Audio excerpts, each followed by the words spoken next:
Hey everybody, welcome to Obscurities and Miniatures. You know what? I was just about to go get this Elder Brown Dragon all primed up, and I was having a conversation with my family, and they're like, well, that's nice, but it's not a dragon. And I'm like, well, why isn't it a dragon? Oh, because it doesn't have wings. And I'm like, fine. Okay, so maybe we need to get an actual dragon printed with wings. We've never done one.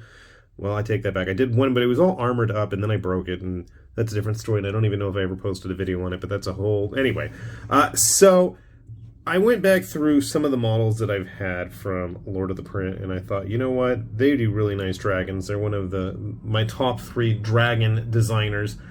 I should do a good old regular dragon, except I can't help myself. I didn't get a regular dragon to print.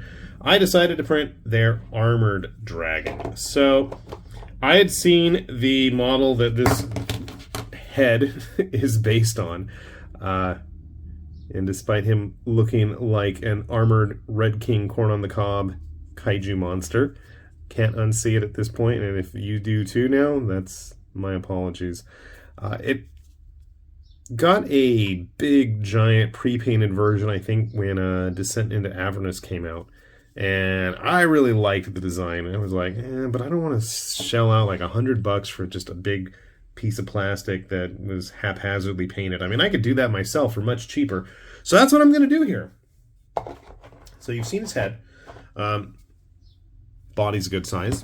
And I'm thinking he's probably going to be a bit bigger than our brown dragon friend. Because, let's see here. For example, you can hear all his pieces banging around. His tail is in 2 parts. He's got his big armored feet. Those are the rear legs.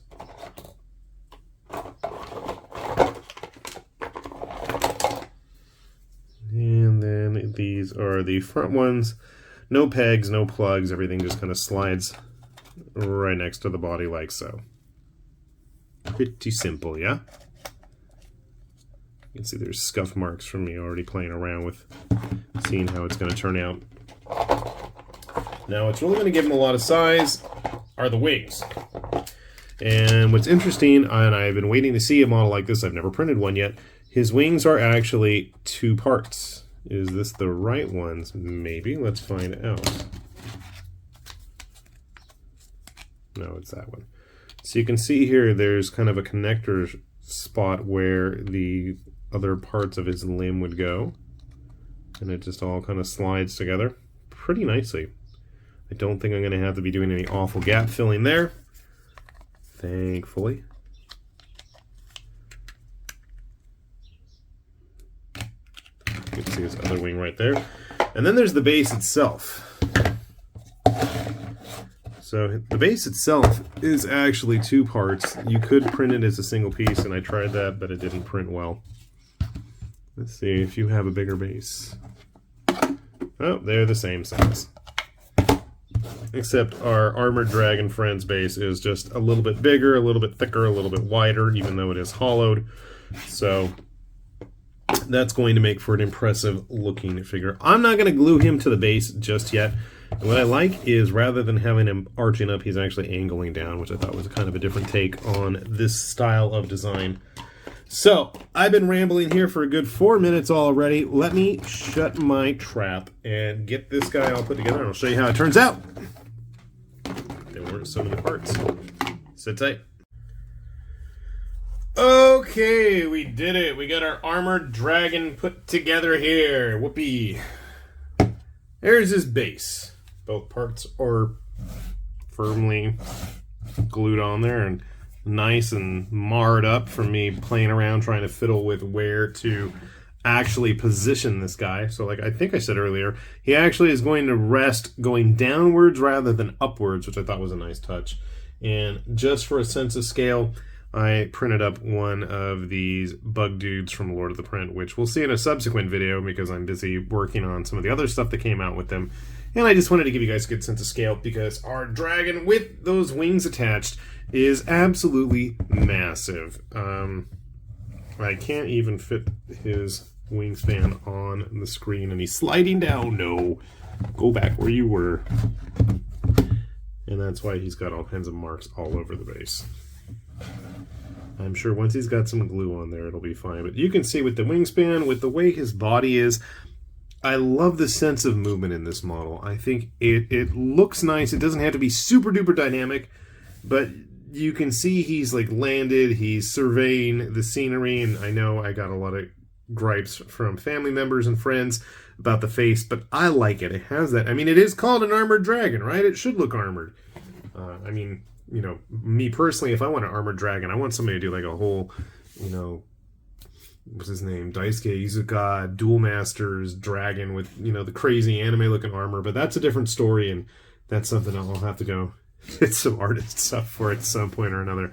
But just the lines, the corn on the cob segmented armor, a la Red King from Ultraman. It's a nice looking figure. I think once all is said and done here, it's going to look really great once he is painted up. Grabbing, because I've been waiting to prime them both at the same time. Got that Elder Brown dragon still hanging around. While he's a little bit taller, just the amount of space and mass that the armored dragon takes up is a lot more substantial. Who knows, maybe one of these days I'll print an honest-to-goodness, regular, traditional, you know, black, blue, red, green dragon. Maybe. No promises there. But I think if you want a dragon, honestly and truly, the Lord of the Print series of monsters is going to be one of my absolute top choices. Top 3 for sure. But since we're going to focus on his, I'm not going to... I won't name names for those other ones, but there's a couple others. You guys probably have a good guess if you've been checking out all the various Patreons and printing options out there. But I really dig this guy. Really dig it. Really looking forward to getting some paint on it. I'll probably just be lame and cheat and blast it with a metallic spray, but we can go from there and build it up. I think it's going to be a lot of fun. Hopefully I have a brush that I haven't absolutely ruined to get into all those little cracks and crevices. That's going to be a challenge, I think, but I'm hoping that the results will be worth it. I think he's going to look really nice on display, and with the way his base works, I think, you know, especially if I can get him propped in the right spot, which looks about right, you know, you can actually have figures going base to base with it and not having any issue there. Although they look so tiny and insignificant on camera compared to it. That's kind of funny. So yeah, I'll have a link down below to the My Mini Factory page for Lord of the Print if you want to take a look at any of these figures yourself, if you want to see about getting any of these printed. I know there's plenty of options out there on Etsy or nagging local friends and family. That always works as well. And hopefully you're going to see a dragon that strikes your fancy just as much as this guy has mine. And hopefully we'll be seeing it painted in the near future. So, with that said, this has been High Lord Tamberlane with Obscurities and Miniatures, saying thanks for watching, and we will see you back here soon. Bye-bye.